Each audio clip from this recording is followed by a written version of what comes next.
Men take consistency for granted until it disappears. When you are always there, always calling, always texting, always checking in, it feels to him like it's just how life is supposed to be. He doesn't stop to think about how much energy, how much intentionality, how much love it takes for you to show up that way day after day. He assumes that's just you and that you'll always be the same, no matter what he does or doesn't do in return.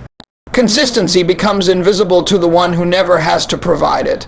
The good morning messages, the encouragement when he's stressed, the reminders that he's cared for, all those small things become background noise.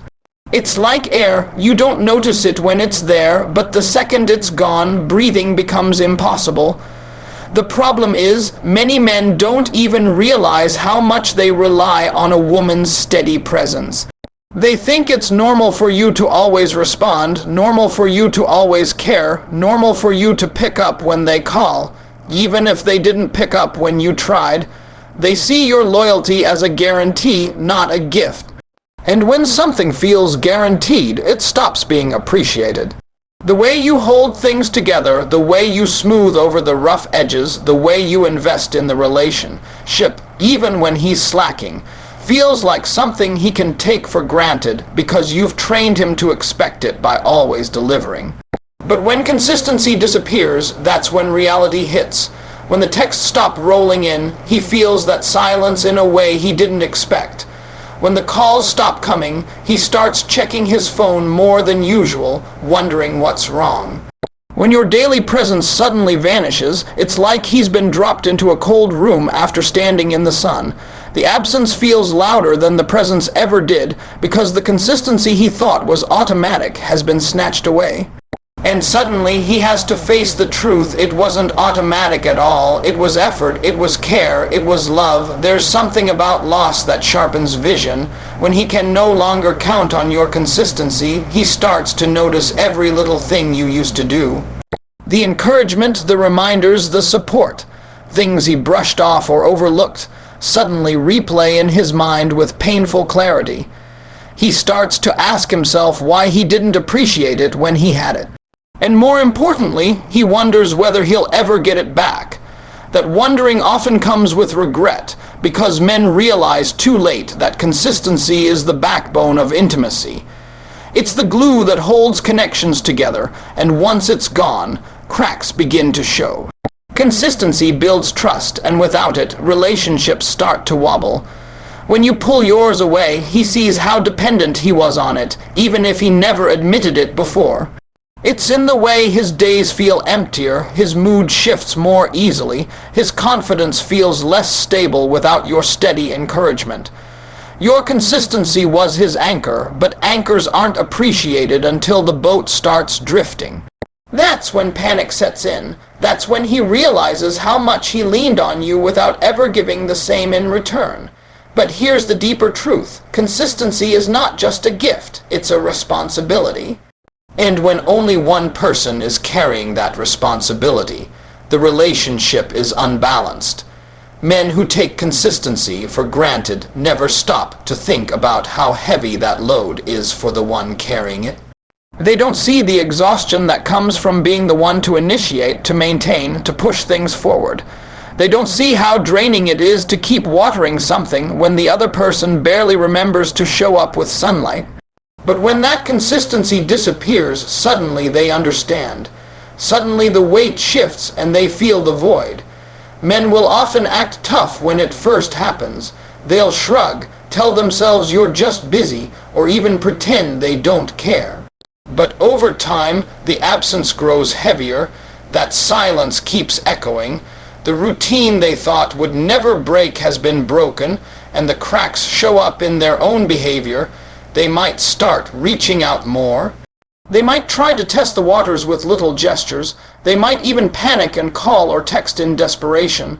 Why? Because they finally see that consistency isn't guaranteed. It was given, and it can also be taken away. The truth is, consistency teaches value. When it's present, it nurtures connection. When it's gone, it exposes who really appreciates the bond and who doesn't. For men who take it for granted, the disappearance is often the wake-up call they need. It forces them to reckon with their own negligence. It forces them to ask themselves why they thought it was acceptable to let one person carry the whole weight of the relationship. It forces them to recognize that consistency is not something owed, it's something earned, shared, and reciprocated. Silence forces him to face his own neglect and choices. When you stop reaching out, when you stop being the one to always initiate, when you stop filling in the gaps he left open, suddenly there's nothing for him to hide behind. Your silence becomes a mirror, reflecting back all the ways he dropped the ball, all the missed opportunities, all the times he should have done more but didn't. He no longer has your constant presence to distract him from his own lack of effort. That quiet, that stillness, that absence, it's uncomfortable because it holds up the truth he's been avoiding. Neglect can feel invisible when someone else is covering for it. As long as you're the one texting first, he can convince himself the relationship is fine. As long as you're checking in, making plans, keeping the energy alive, he doesn't have to notice that he's not doing the same. But once the silence falls, the reality becomes undeniable. He sees the empty phone screen. He feels the emptiness in his day when he doesn't hear from you. He recognizes the gap where your voice, your encouragement, your attention used to be. That absence is proof of his neglect, and it's undeniable. Silence is powerful because it takes away excuses. He can no longer say, "I was going to call you later." Because later comes and nothing happens. He can no longer claim, "I was waiting on you." Because now you're not reaching out. He can no longer hide behind the idea that you'll always be the one to keep things moving. The quiet strips away all the lies he told himself about why he wasn't showing up, and forces him to look at the truth he chose not to again and again. And those choices add up. Every time he didn't return the call, every time he left a message unanswered, every time he dismissed your effort as extra, instead of appreciating it as essential. Silence has a way of stacking those moments together, and when you're no longer there to soften them, they become heavy. That weight presses on him in the middle of the night.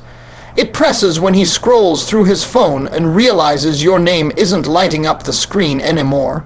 It presses when he sees how quiet things have become and realizes it's his fault they're that way. Men often don't think about the consequences of neglect in the moment. They think you'll always be there to fill in the space. But when you pull back, they're left with the consequences they created, and silence doesn't let him escape. It forces him to feel the void his actions caused. He can't point fingers. He can't blame timing. He can't hide from the truth that his neglect created the very silence he now hates. That's the hardest part, knowing that the emptiness is not random, it's earned. In the absence of your presence, he starts replaying his decisions. Why didn't he respond when you reached out?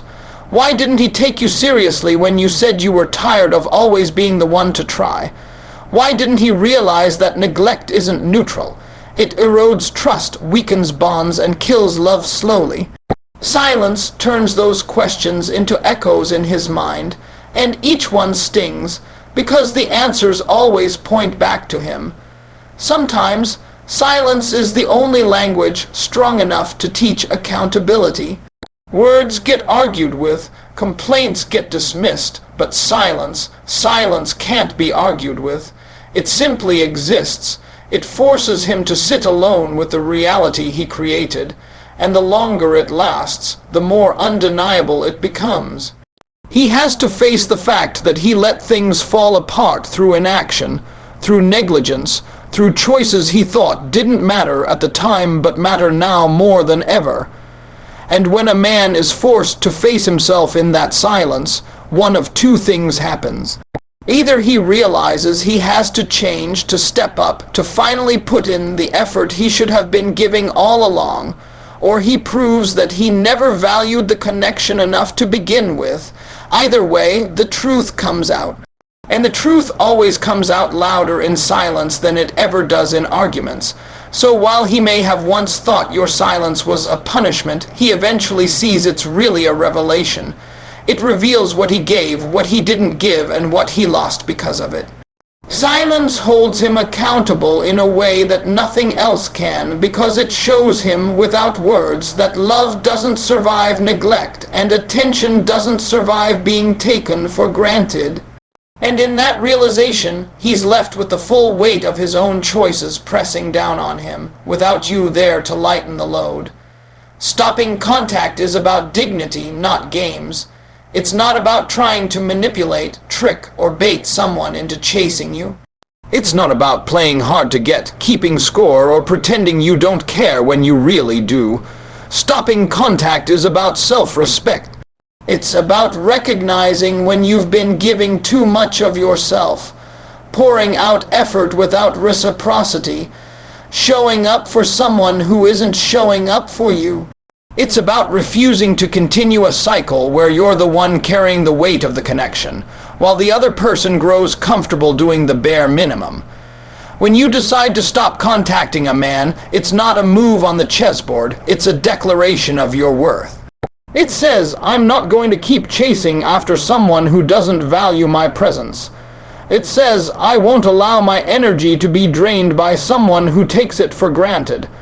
It says, if you want me, you need to step up and show it, because I refuse to keep proving my place in your life. That is not a game, it's a boundary, and boundaries are the foundation of dignity. The difference between dignity and games is motive. Games are about control. They're about trying to get a reaction, to stir jealousy, to force someone into behavior they might not have chosen on their own. Games are shallow, temporary, and exhausting because they rely on manipulation instead of truth. Dignity, on the other hand, is about clarity. It's about drawing a line in the sand and saying, this is what I will accept and this is what I won't. It's about protecting your peace and valuing your time enough not to waste it. When you stop contacting him, you're not pretending you don't care. You're showing that you care about yourself more than you care about his comfort. You're no longer willing to trade your dignity for his convenience. You're no longer willing to sacrifice your needs just to keep the illusion of closeness alive. Because the truth is, if someone needs you to do all the work to keep the relationship breathing, then you don't have a relationship. You have a dependency, and dignity refuses to settle for dependency.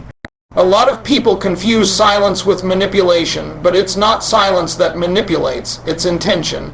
If your silence is meant to punish, then yes, it becomes a weapon. But if your silence is meant to protect, it becomes a shield. Stopping contact is the shield you raise when you're tired of being undervalued. It's the moment you choose to honor yourself rather than chase someone who doesn't honor you. It's the choice to stand still and see whether he will meet you where you are, instead of you running miles to meet him halfway every time. Dignity also means not explaining over and over why you deserve better. You already said it, you already showed it. If he didn't hear you, if he didn't change, then words won't fix it. Silence becomes the final message because it's the only one that can't be ignored or debated. Dignity means trusting that you don't have to beg for someone's effort. You don't have to audition for love. You don't have to prove your worth through endless chasing. If he doesn't see it, then the silence clears the space for someone who will. Stopping contact isn't cruel, it's compassionate, but not for him, for yourself. Compassion for yourself means recognizing when you're drained, when you're carrying too much, when you've been overextending your heart. It means stepping back and saying, I matter too. Games exhaust you, but dignity restores you because it aligns your actions with your worth. It shifts the energy back to where it belongs, on you, on your healing, on your peace, on your growth. And here's the irony, when you stop contacting a man out of dignity, not games, that's when you learn the truth about him. If he really values you, he'll notice, he'll step up, he'll put in the effort that he should have been giving all along.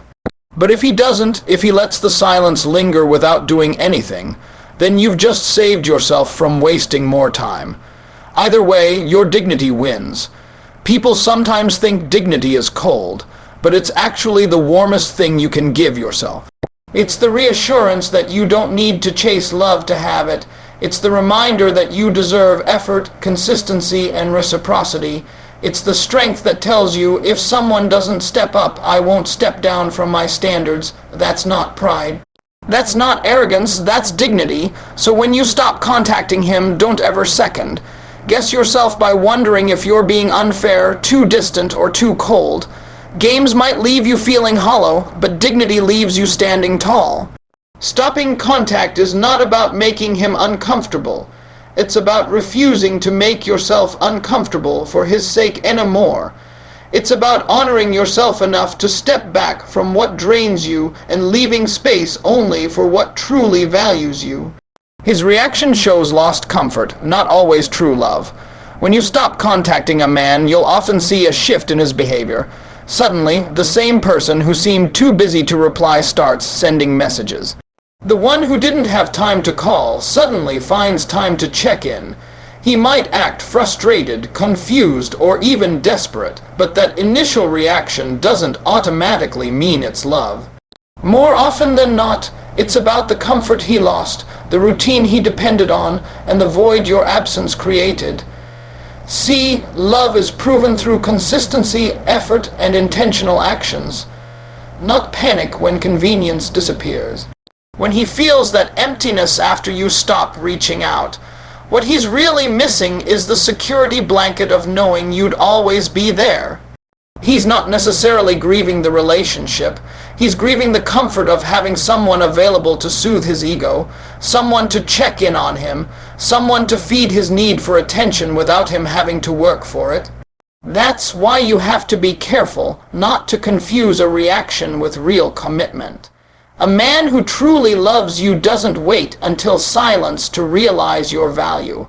He doesn't need your absence to wake him up to the importance of your presence. True love shows up every day, even when it's inconvenient, even when life is busy, even when things aren't perfect. But comfort only wakes up when it's disturbed. The moment you pull back, comfort scrambles to restore itself, not because it wants to do better, but because it doesn't want to lose the benefits it enjoyed without effort. This is why so many women are tricked into going back too soon. A man might blow up your phone, beg to see you, or suddenly shower you with words you've been longing to hear. But words without action are empty, and a reaction without lasting change is nothing more than fear of discomfort. He doesn't miss loving you, he misses being loved by you. He doesn't miss showing up for you, he misses you showing up for him, and that's not the same thing. It's important to look deeper than the surface when you see his reaction. Ask yourself, is he reaching out just to fill the silence, or is he stepping up to rebuild what he neglected? Is he offering real change, or is he just soothing his own anxiety at losing access to you? A man who loves you will take the silence as a wake-up call and shift his behavior long-term. A man who only misses comfort will chase until he feels reassured, then slide back into old patterns. That cycle is how many people get stuck in toxic relationships, mistaking a temporary reaction for lasting love.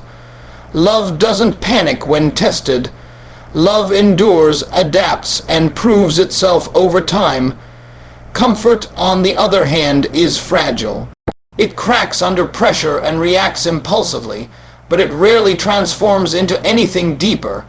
That's why his reaction to your silence should be observed carefully, not celebrated too quickly, because anyone can miss what you gave, but not everyone is willing to give it back in return. The truth is, many men don't realize how much they've relied on your consistency until it's gone. They got used to the morning text, the reminders, the way you checked on their day, the emotional support you offered without hesitation. When all of that disappears, they feel like something is wrong, but what's really wrong is their habit of taking you for granted. His reaction may be less about losing love and more about losing access to the care he never earned. And here's the hard part. Sometimes his reaction will be so strong it looks like love. He might say all the right things, promise to change, even put on short bursts of effort.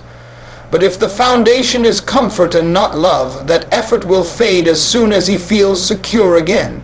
Love requires discipline. It requires choosing to show up even when silence isn't threatening. Comfort only reacts when silence forces it to.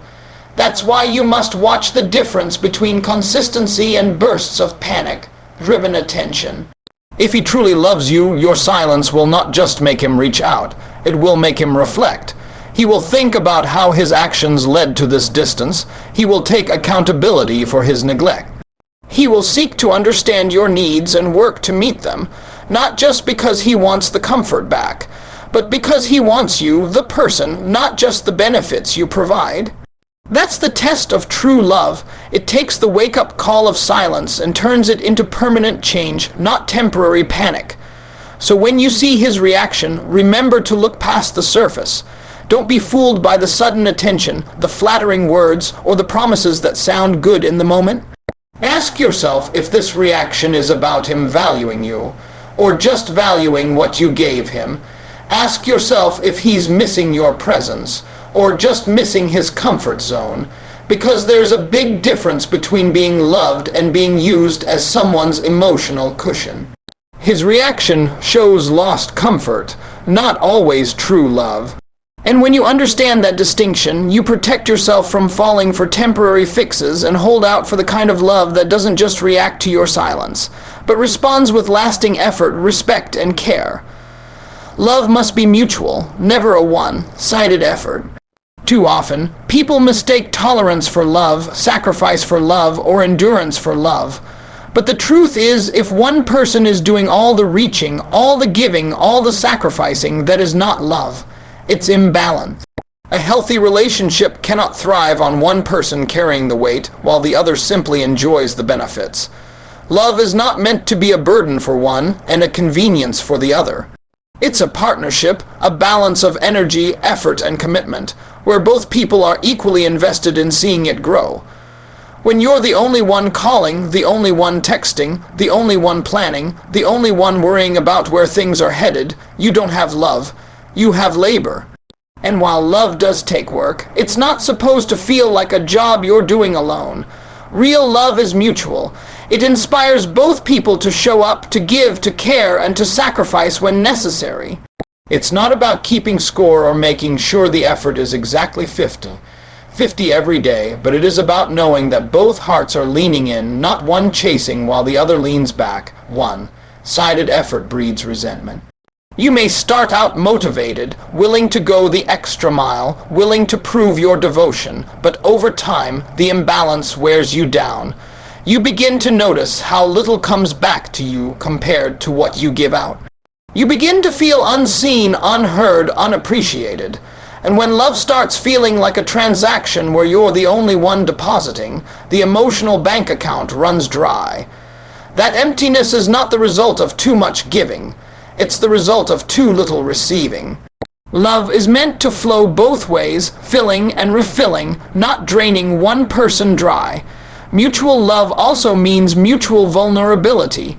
It's not just about effort in the physical sense, but also in the emotional sense. Both people have to be willing to open up, to communicate, to take risks with their hearts. If one person is always reaching deeper while the other stays guarded, the relationship never reaches its full potential. It stays stuck in a dynamic where one is constantly pulling and the other is resisting, and that tug-of-war eventually breaks the bond. Real intimacy is built when both people say, "I'm all in," and back it up with action. Sometimes, people confuse someone's tolerance of neglect with love. They think, if they're still here, it must mean they love me. But staying while being unfulfilled is not love, it's fear. Fear of being alone, fear of starting over, fear of letting go. Mutual love doesn't require you to settle for crumbs while convincing yourself it's a meal. It doesn't require you to silence your needs to keep the peace. It doesn't require you to lower your standards just to keep someone in your life. When love is mutual, both people feel fed, both people feel seen, and both people feel valued. Effort is love's evidence. It's not the words someone says, it's the actions they show. If someone says, "I love you," but makes no effort to check on you, to spend time with you, to support you, then what they're offering is sentiment, not substance. True love doesn't stay idle, it moves, it seeks, it shows up. Mutual love means both partners wake up each day with the intention to pour into each other, not because they have to, but because they want to. That's what keeps love alive, not one person's sacrifice, but two people's shared commitment. And here's the truth: when love is one-sided, it teaches the giver to settle for less than they deserve. They begin to normalize imbalance. They convince themselves that their worth is in how much they can give, rather than how equally they are loved. But when love is mutual, both people feel safe to lean, to rest, to trust that they are not carrying the weight alone. That balance creates harmony, and harmony is what makes love sustainable. Without it, relationships turn into endurance tests rather than sources of joy. Love must be mutual because without reciprocity, it cannot survive. You can't keep breathing life into something the other person won't water. You can't keep writing chapters in a book the other person refuses to co-author. You can't keep building a home when the other person never picks up a single brick. That's not love itself, sacrifice disguised as devotion. Real love makes you better, not bitter. It lifts both people, not just one. It demands effort, but it also rewards effort. When you stop contacting someone and they don't make the effort to reach back, the truth reveals itself. It shows who is truly invested and who is just comfortable. Because love cannot exist where only one person is trying. It cannot thrive where only one person is willing to show up. And if you find yourself carrying the whole weight alone, that's not a sign to push harder. That's a sign to step back and remember that your love deserves to be matched. Love must be mutual, never a one-sided effort. It requires both hands to hold, both voices to communicate, both hearts to commit.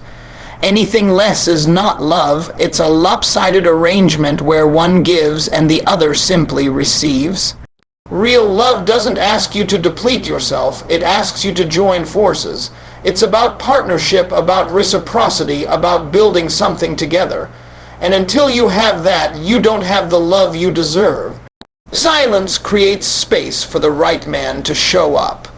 When you stop pouring energy into someone who doesn't value it, you are not just cutting off communication. You are clearing space in your life. That silence, that absence, that pulling back isn't just about him, it's about you.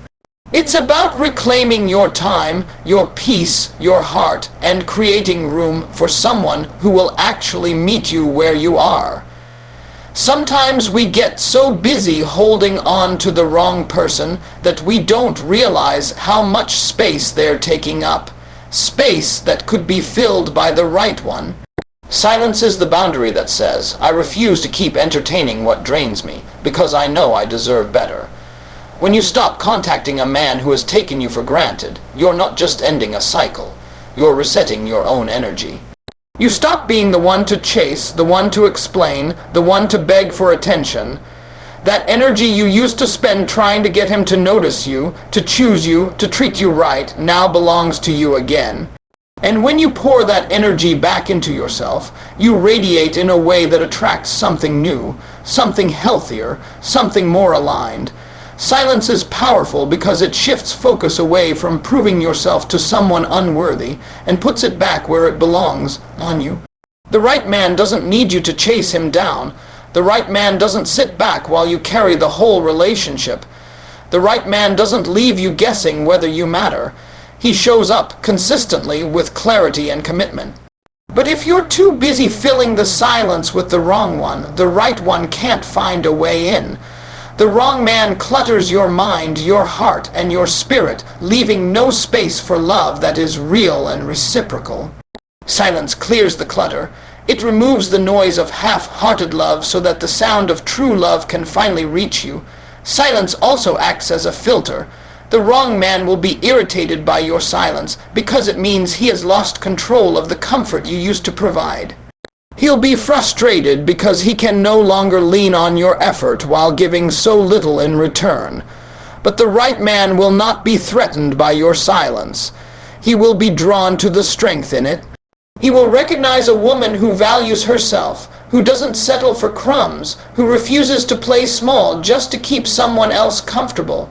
And that kind of strength attracts a man who is equally strong, equally intentional, equally ready. When you create silence, you also create clarity. The wrong relationships blur your vision, keeping you stuck in cycles of hope and disappointment. One day you think things are changing, the next day you're back at square one. That back, and fourth, keeps you tied to something that isn't growing. But when you step back and allow silence to take over, the fog lifts. You see the relationship for what it really was, not what you were wishing it could be. And in that clarity, you begin to recognize what you truly want and deserve.